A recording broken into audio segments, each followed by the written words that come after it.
What do Falcons do? Rise up. Welcome to Rise Up Reactions, the show we talk all things Falcons, NFL, Georgia sports, and in general the sports news of the day. I'm your host, Dr. Lee Denning, lifelong sports fan, and today I'm coming to you to talk briefly about the Falcons' most recent cap-saving measure by cutting Marcus Mariota.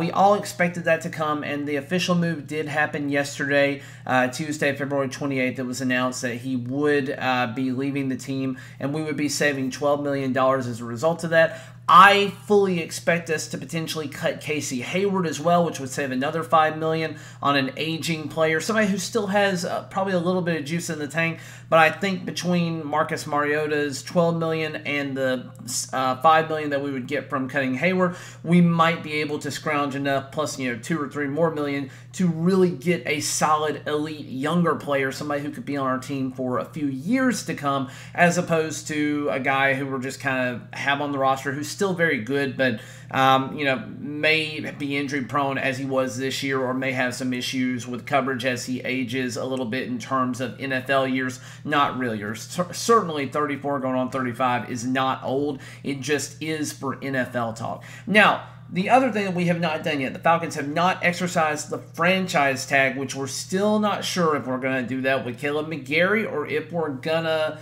pass on that or maybe try to even re-sign him for a lower deal. Because I certainly don't think he's worth the $18.2 million for an offensive lineman for a franchise tag, especially given that we did the fifth-year option on Lindstrom. It's going to be like $17.3. There's not a $1 million difference where McGary is better by $1 million than Lindstrom. In fact, Lindstrom is better by about $5 or $6 million minimum than McGary at this point. And I do look for that deal to be done sometime this offseason to kind of lock up Lindstrom for the future, though he certainly will probably play on that tag this year. There may be other ways we can, or not the tag, but the fifth-year option. He'll probably play on that this year, and then we'll move on forward with having him locked up for about 4 or 5 years on a pretty solid guard deal, probably in the neighborhood of that $17 to $18 million a year, if not more range. But the Falcons have been linked to Lamar Jackson, and I am not particularly a fan of that. A lot of people are even making the speculation, oh God, they got rid of Mariota, so now they are definitely going to be the landing spot for a trade for Ravens quarterback Lamar Jackson, which again, Lamar Jackson has not been franchise tagged. In fact, unfortunately for the Falcons, only one player has been so far as of this moment on Wednesday, March 1st, and that is Daron Payne, one of the guys that I was a little bit heavier on, though certainly not the S tier of interior linemen, but certainly somebody that I would have loved to have seen side by side with Grady Jarrett, who's young, who I thought could add a lot of depth and a lot of talent to the roster, and probably open up a little bit on the edge for guys like Epicady to get going. I don't know if Lorenzo Carter's going to be back. As of right now, we have not re-signed him, so we probably would be looking for an edge in the draft. But that's my big point here. Lamar Jackson, you have to weigh what we would be giving away to get him. He's a guy who has not finished either of the last 2 seasons due to injury. He has, I don't know if I would call it character issues. I don't think that's a fair criticism of him. But I do question a guy who doesn't go even just to be on the sidelines with his team to a playoff berth. I don't really understand that mentality, especially the guy who's supposed to be the leader of the team, even if he's not playing, just to be there for moral support. Kind of the same situation that Mariota was in at the tail end of the season, where he wasn't even present for Desmond Ridder towards the tail end of the season to learn from and to be there as a potential backup for him. Now that he was dealing with what we're calling an injury that might have been undisclosed for the duration of the season, but certainly is a little questionable based on the timing of that injury and Desmond Ridder's rise to the number 1 QB spot in Atlanta. Now again, is Lamar Jackson good? Yes. Does he have an MVP under his belt? Yes, from a few years ago. I don't think he's ever going to get back to MVP caliber again. I think he will be a top 10 quarterback for the majority, if not all of his career, very similar to how Cam Newton was in his prime.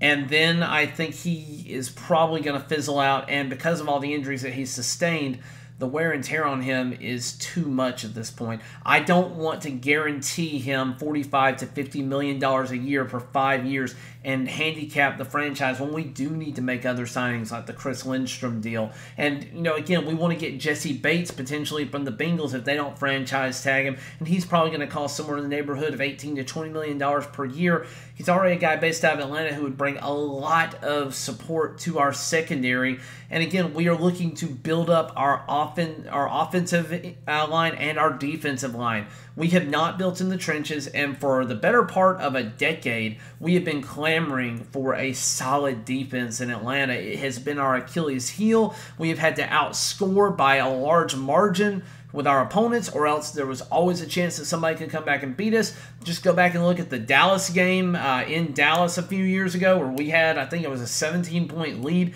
ended up losing in the tail end of the game. I think it was like 40 to 39 or some nonsense. No way in hell should we have ever lost that game. And because we didn't have a defense, we had the offense, but we didn't have a defense, we ended up giving it away. And honest to God, that year, that was the story of the Falcons season, giving up big leads, giving up games at the final buzzer to 10 or 15-point comebacks in the fourth quarter and playing too conservatively. Some of that has to do with coaching. Some of it has to do with personnel and bad contracts. And again, this is finally a year where we are going to be out of those bad contracts. We finally have the ability to start fresh, clean the slate, and go over again and build this team like we want to. Lamar Jackson will bring a lot of flash. He would probably almost guarantee us 2 to 3 more wins per year instantly, but I don't think he would ever take us to the promised land. He might win a playoff game or two, but I really just, in my heart of hearts, I do not feel like Lamar Jackson is the guy in Atlanta. Now, he might do it in Baltimore. He might do it at another location. But just, I don't really feel like Atlanta is the correct destination for him. I don't really want to see him there, and I certainly do not want to give up the future of the team with this year's first-round pick, probably a second-round pick this year, and future first-rounders, probably 2 to 3 future first-rounders. I don't want to give up the youth that we can bring in, the high-value youthful players from college that are coming in that are making impacts every year. We're finally getting out of an older guard of quarterbacks and bringing in new guys like Josh Allen, Joe Burrow, Patrick Mahomes. Granted, these guys have been in the league for several years now, but they are the next Breeze, the next Manning, the next Brady. That is your core group of guys. They're the next ones, and we want that next guy to be in that grouping. Ritter, I don't think has the potential to be even as good as Lamar Jackson has been so far, but I think he could be solid, and we could build around him to get to where we need to be. A lot of people thought Russell Wilson has been really good, but has never been elite. He won a Super Bowl as a really good quarterback, playing pretty elite levels overall, but I think that's the type of situation we find ourselves in. I think we could have a guy who has the potential to be maybe Russell Wilson at his middle-high peak, but we're going to be paying him almost nothing for 4 years, or actually 3 more years at this point, to stay on our team and to lead us and to let us get better at other positions and build around him. We do have the run game. I still think we need a dynamic running back to pair with Tyler Algier. Algier is phenomenal. I think he was a great pickup. I said that last year in my post-draft analysis. I said it when he finally got the number 1 starting position in the Falcons.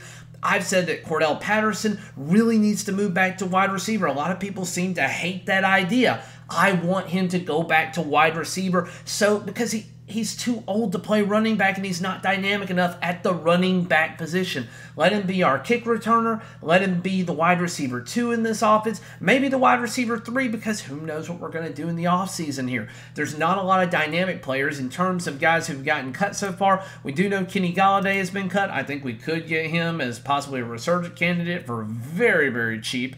But again, not a lot of moves so far. The Falcons have moved on from Marcus Mariota, and other than that, there's not a whole lot of super notable cuts here before the NFL free agency begins, other than, say, Tampa Bay, who've moved on from Leonard Fournette as of yesterday as well. And then the Tennessee Titans have moved on in a big move from Taylor Lewan. That's another guy that I think would be a better tackle for us than Caleb McGarry. I would rather pay him an extra $8 or $9 million a year and be shored up for years to come at the left tackle position, with Jake Matthews moving on to the tail end of his career at right tackle, and have those two ends of the line solid for the remainder of our time, than have Caleb McGarry, who may be a little cheaper option, but we don't know which Caleb McGarry we're going to get. But again, Falcons, in terms of freeing up this cap space, I really think that it's to give us as much leeway as possible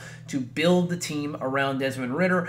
I think there's not a lot of substance to these rumors of Lamar Jackson. If you talk to fans who really understand where the problems have lied for the last couple of years, it has not necessarily been all offense. Certainly we didn't have the most dynamic offense this past year, but the defense and the trenches and having the lines built up and being able to put pressure on the quarterback, that is where the problem is for this team. We've been a 7-win team 2 years in a row, and I think we are only a couple of key pieces away on the defensive line from being able to improve tremendously. We now have a new defensive coordinator coming in from the Saints, who's going to hopefully get us to that same level of efficiency as the Saints have been for the last 6 years under his watch as a